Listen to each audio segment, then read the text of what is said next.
Good night, you fellows. This is the real life for a gentleman. Talk about your old river." "I don't talk about my river," replied the patient rat. "You know I don't, Toad. But I think about it," he added pathetically in a lower tone. "I think about it all the time."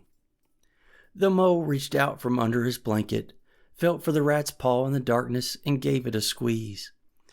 "I'll do whatever you like, Ratty," he whispered.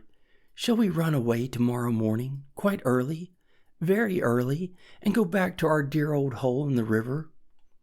"No, we'll see it out," whispered back the rat. "Thanks awfully, but I ought to stick by Toad till this trip is ended. It wouldn't be safe for him to be left to himself. It won't take very long. His fads never do. Good night."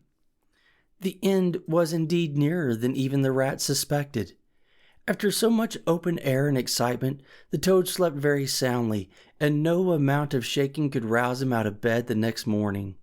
So the mole and rat turned to, quietly and manfully, and while the rat saw to the horse and lit a fire and cleaned last night's cups and platters and got things ready for breakfast, the mole trudged off to the nearest village, a long way off, for milk and eggs and various necessaries the toad had, of course, forgotten to provide.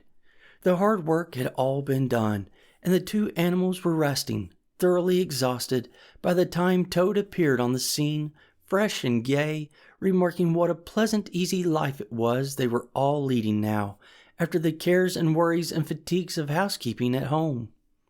They had a pleasant ramble that day over grassy downs and along narrow by lanes, and camped as before on a common, only this time the two guests took care that Toad should do his fair share of work. In consequence, when the time came for starting next morning, Toad was by no means so rapturous about the simplicity of the primitive life, and indeed attempted to resume his place in his bunk, whence he was hauled by force. Their way lay, as before, across country by narrow lanes, and it was not till the afternoon that they came out on the high road, their first high road, and their disaster, fleet and unforeseen, sprang out on them.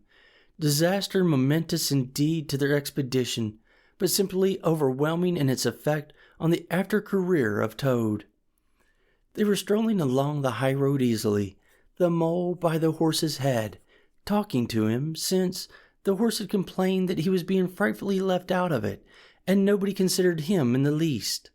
The toad and the water rat walking behind the cart talking together. At least Toad was talking, and Rat was saying at intervals, "Yes, precisely. And what did you say to him?" and thinking all the time of something very different, when far behind them they heard a faint warming hum, like the drone of a distant bee. Glancing back, they saw a small cloud of dust, with a dark center of energy, advancing on them at incredible speed, while from out of the dust a faint poop, poop, wailed like an uneasy animal in pain. Hardly regarding it, they turned to resume their conversation, when in an instant, as it seemed, the peaceful scene was changed, and with a blast of wind and a whirl of sound that made them jump for the nearest ditch, it was on them. The poop, poop rang with a brazen shout in their ears. They had a moment's glimpse of an interior of glittering plate glass and rich morocco, and the magnificent motor car, immense, breath-snatching, passionate, with its pilot tense and hugging his wheel, possessed all the earth and air for the fraction of a second, flung an enveloping cloud of dust that blinded and enwrapped them utterly, and then dwindled to a speck in the far distance, changed back into a droning bee once more. The old gray horse, dreaming as he plodded along of his quiet paddock in a new, raw situation such as this, simply abandoned himself to his natural emotions, rearing and plunging, backing steadily in spite of all the mole's efforts at his head and all the mole's lively language directed at his better feelings. He drove the cart backwards towards the deep ditch at the side of the road. It wavered an instant. Then there was a heart-rending crash, and the canary-colored cart, their pride and their joy, lay on its side in the ditch, an irredeemable wreck. The rat danced up and down in the road, simply transported with passion. "You villains!" he shouted, shaking both fists. "You scoundrels! You highwaymen! You road hogs! I'll have the law of you! I'll report you! I'll take you through all the courts!" His homesickness had quite slipped away from him, and for the moment he was the skipper of the canary-colored vessel driven on a shoal by the reckless jockeying of rival mariners, and he was trying to recollect all the fine and biting things he used to say to masters of steam launches when their wash, as they drove too near the bank, used to flood his parlor carpet at home. Toad sat straight down in the middle of the dusty road, his legs stretched out before him, and stared fixedly in the direction of the disappearing motor car. He breathed short.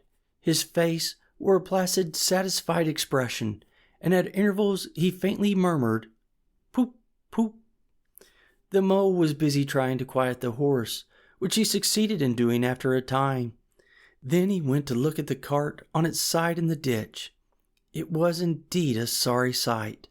Panels and windows smashed, axles hopelessly bent, one wheel off, sardine tins scattered over the wide world, and the bird in the birdcage sobbing pitifully and calling to be let out. The rat came to help him, but their united efforts were not sufficient to right the cart. "Hi, Toad!" they cried. "Come and bear a hand, can't you?" The toad never answered a word or budged from his seat in the road, so they went to see what was the matter with him. They found him in a sort of trance, a happy smile on his face, his eyes still fixed on the dusty wake of their destroyer. At intervals he was still heard to murmur, "Poop, poop." The rat shook him by the shoulder. "Are you coming to help us, Toad?" he demanded sternly. "Oh, stop being an ass, Toad!" cried the mole despairingly. "And to think I never knew," went on the toad in a dreamy monotone. "All those wasted years that lie behind me, I never knew, never even dreamed. But now that I know, now that I fully realize, oh, what a flowery track lies spread before me henceforth! What dust clouds shall spring up behind me as I speed on my reckless way! What carts I shall fling carelessly into ditch in the wake of my magnificent onset! Horrid little carts, common carts, canary-colored carts!" "What are we to do with him?" asked the mole of the water rat. "Nothing at all," replied the rat firmly, "because there is really nothing to be done. You see, I know him from of old. He is now possessed. He has got a new craze, and it always takes him that way in its first stage. He'll continue like that for days now, like an animal walking in a happy dream, quite useless for all practical purposes. Never mind him. Let's go and see what there is to be done about the cart." A careful inspection showed them that, even if they succeeded in riding it by themselves, the cart would travel no longer. The axles were in a hopeless state, and the missing wheel was shattered into pieces. The rat knotted the horse's rein over his back and took him by the head, carrying the bird cage and its hysterical occupant in the other hand. "Come on," he said grimly to the mole. "It's 5 or 6 miles to the nearest town, and we shall just have to walk it. The sooner we make a start, the better." "But what about Toad?" asked the mole anxiously, as they set off together. "We can't leave him here, sitting in the middle of the road by himself, in the distracted state he's in. It's not safe. Supposing another thing were to come along." "Oh, bother Toad," said the rat savagely. "I've done with him." They had not proceeded very far on their way, however, when there was a pattering of feet behind them, and Toad caught them up and thrust a paw inside the elbow of each of them, still breathing short and staring into vacancy. "Now, look here, Toad," said the rat sharply. "As soon as we get to the town, you have to go straight to the police station and see if they know anything about that motor car and who it belongs to, and lodge a complaint against it. And then you'll have to go to a blacksmith or a wheelwright's and arrange for the cart to be fetched and mended and put to rights. It'll take time, but it's not quite a hopeless smash. Meanwhile, The mole and I will go to an inn and find comfortable rooms where we can stay till the cart's ready, and till your nerves have recovered their shock." "Police station? Complaint?" murmured Toad dreamily. "Me? Complain of that heavenly vision that has been vouchsafed me? Mend the cart? I've done with carts forever. I never want to see the cart or to hear of it again. Oh, Ratty, you can't think how obliged I am to you for consenting to come on this trip. I wouldn't have gone without you, and then I might never have seen that swan, that sunbeam, that thunderbolt. I might never have heard that entrancing sound or smelt that bewitching smell. I owe it all to you, my best of friends." The Rat turned from him in despair. "You see what it is," he said to the Mole, addressing him across Toad's head. "He's quite hopeless. I give it up. When we get to the town, we'll go to the railway station, and with luck we may pick up a train there that'll get us back to the Riverbank tonight. And if ever you catch me going a pleasure with this provoking animal again—" He snorted, and during the rest of that weary trudge addressed his remarks exclusively to Mole. On reaching the town, they went straight to the station and deposited Toad in the second-class waiting room, giving a porter 2 pence to keep a strict eye on him. They then left the horse at an inn stable and gave what directions they could about the cart and its contents.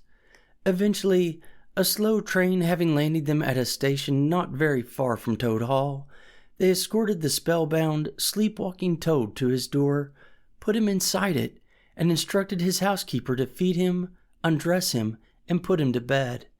Then they got out their boat from their boathouse, sculled down the river home, and at a very late hour sat down to supper in their own cozy riverside parlor, to the Rat's great joy and contentment.